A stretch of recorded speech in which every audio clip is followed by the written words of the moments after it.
Today we have a treat. I actually have a realtor from Atlanta Fine Homes, Sotheby's International Realty with us, and he's going to be going over his perspective of the real estate market today and what we can expect.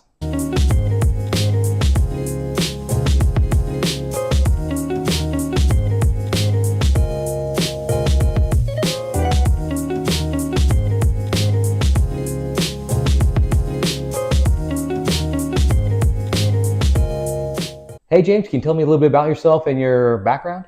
Yeah, absolutely. Thank you for having me, Emmanuel. So I'm going into my 5th year in real estate. I specialize in residential real estate, working both with first-time home buyers, with just residential home buyers in general, and also with investors.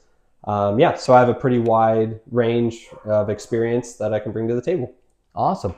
Now I know you've helped me buy this house. Yeah. You actually came up with a great idea of how to buy this by offering a little bit more because we knew it was underneath market value. Yep. We got that back in closing costs. Great thoughts. I loved it.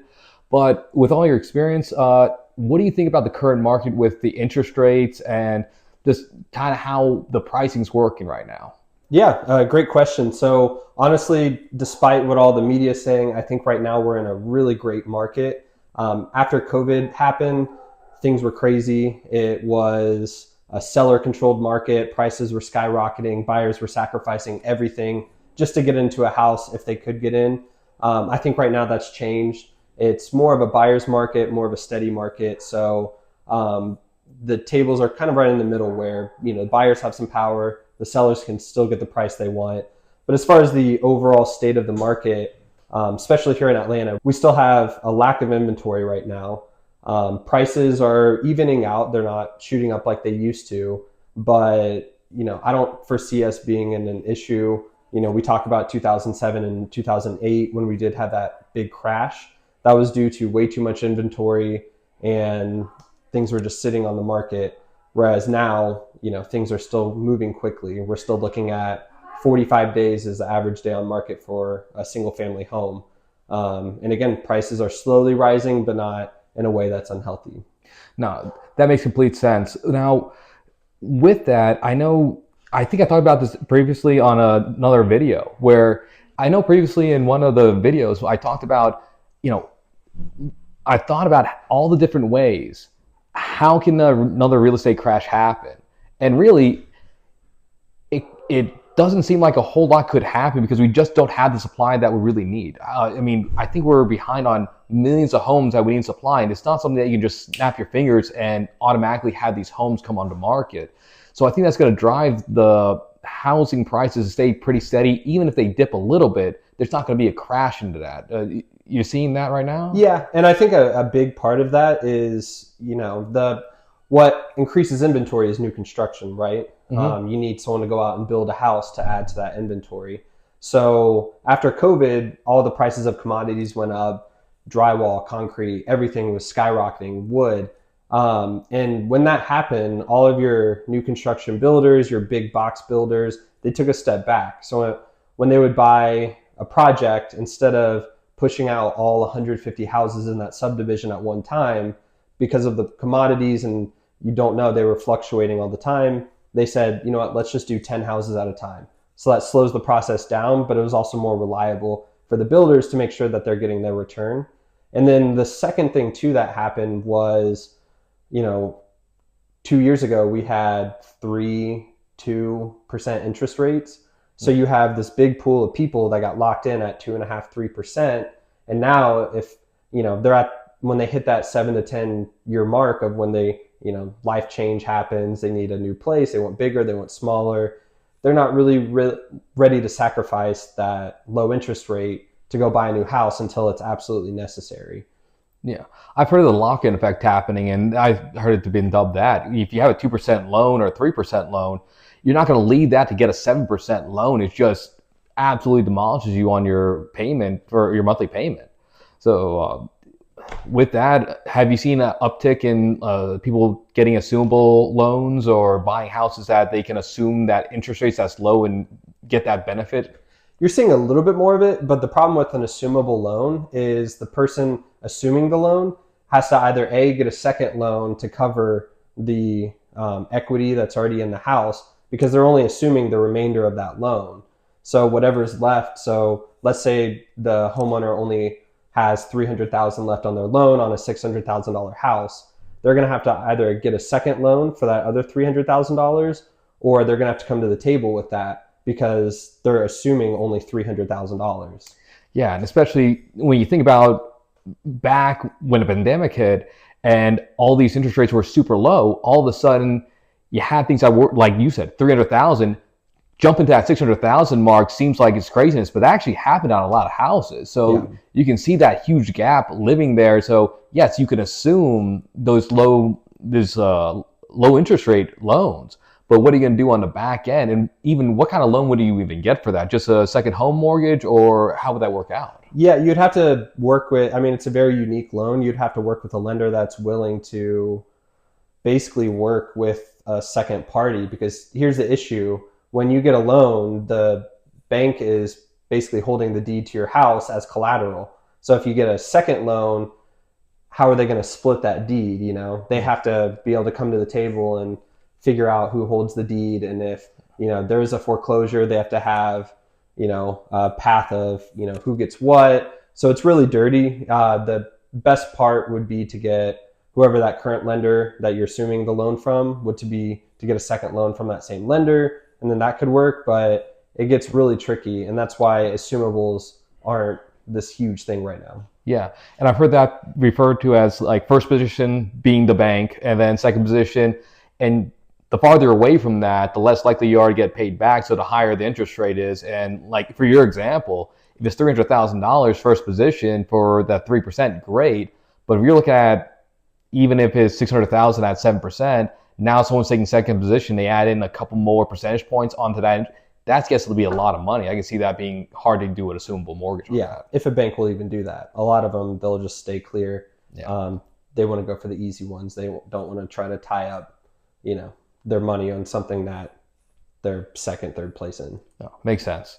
With all this being said, where do you find the opportunities now for people trying to get in, either buying the first home or as a real estate investor? I think there's plenty of opportunity. You know, we have low inventory, but there's still inventory out there. And depending on your financial situation, you know, getting creative, finding areas that are up and coming, just paying attention to the market.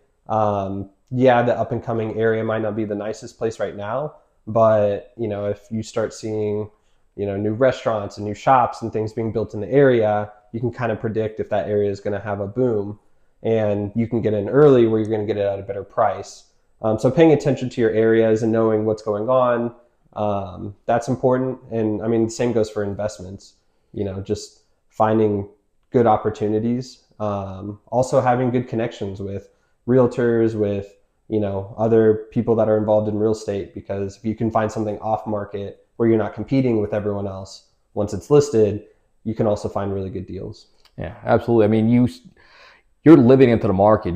That's your job, is to go through and actually know what the markets are. So I can see how you have a much better understanding of where neighborhoods are moving, and that's also a good reflection of what you need to find in a good realtor. You just need to find someone who knows all that, because some people kind of phone it in, to be honest with you. And you need to find someone who actually backs that up and comes with the knowledge that can bring you that deal that you really need. With that, I've heard neighborhoods be classified into classes, whether it be Class A, Class B, Class C, D neighborhoods. And I know up and coming can be used where Class A is the creme de la creme, but Class D's are war zones. About what class neighborhood would you recommend getting in? Upper C's, lower B's? I mean, it just depends on where you're at. You know, if you're willing to live through a C area that you see could have a big spike. I mean, you look at most of South Atlanta, and a lot of those areas were C's, and now you're seeing them turn around. Peoplestown, Mechanicsville, parts of Pittsburgh. And, you know, yeah, there's going to be some rough first years while it has that turnaround, but you're going to get a better deal. If you move up to B, you're going to pay more, but it's going to be a little bit farther progressed. So there's not really one answer for that. It just depends on your situation and what you're willing to, you know, to stomach in order to get a good deal. No, absolutely. I mean, what's the saying after, or was it, if you hold the real estate long enough, everyone's a genius. It's just being able to weather the storm. Exactly, yeah. Awesome. So what would you have to say about real estate investors and first-time home buyers as the market is fluctuating and you're seeing things drop in price, inflation or interest rates going up and going down, and all these kind of movements in the market right now? I mean, it's, we can all try to analyze, and at the end of the day, none of us have a crystal ball and can predict what's actually going to happen. I think you just have to look at your own personal situation and say, okay, interest rates are at a good spot. What's your motivation of buying the house? Is it need to buy it for your personal situation, or are you just looking for an investment? But really, it's, there's no magic answer of the perfect time. I think if you're ready to buy and you're ready to invest, do it. And also don't follow the crowd. If everyone's buying at one time, maybe wait till the next downturn. That's basic sales where, supply and demand, you want to do what everyone else isn't doing, because you don't want to be competing. Something to be said about being a contrarian on that, because everyone goes and buys, and you're buying at the top. You want to really buy at the low, and there's no really time in a market, but you got to, and I talked about this before, about you got to, if your numbers work out, then go ahead and believe in and all the fundamentals work out, go ahead and do the deal. But it's all depending on your risk tolerance. Yeah. And like you said, if you're a first-time home buyer and you're buying a house and you're living in it, not a whole lot of risk because you're vested to be in that property. Now, if you're coming in and you have to get $20,000 down, and you have to put $100,000 in the renovation, you're going to have really tight numbers, because if you're not able to float that, you're going to be in a very hard position if you're not able to get out of it. If it's a flip or if renters aren't paying, you need to make sure that you have the reserve to get out of that if you need to. So I guess a little bit goes back into the risk tolerance too. Yeah, and that's any investment. But the good thing is, at the end of the day, with real estate, as opposed to a lot of other investments, you own something physical. You can touch it, you can feel it, and at the end of the day, you can turn around and sell it, and most of the time at least break even. If you don't make a rash decision and buy something that you absolutely shouldn't be in. So it's always a great investment, and especially if you're paired with, a good agent that knows what they're doing and that can guide you in the right direction. I think if you're ready, then pull the trigger. Nice. Well, I appreciate having you with us. Thank you very much. Absolutely. Thank you, Emmanuel. I appreciate it. That's all I have for right now. As always, if you like this content, please like and subscribe below and leave a comment. I would like to hear everything you have to say. That's all I have for now. I'll see you in the next one.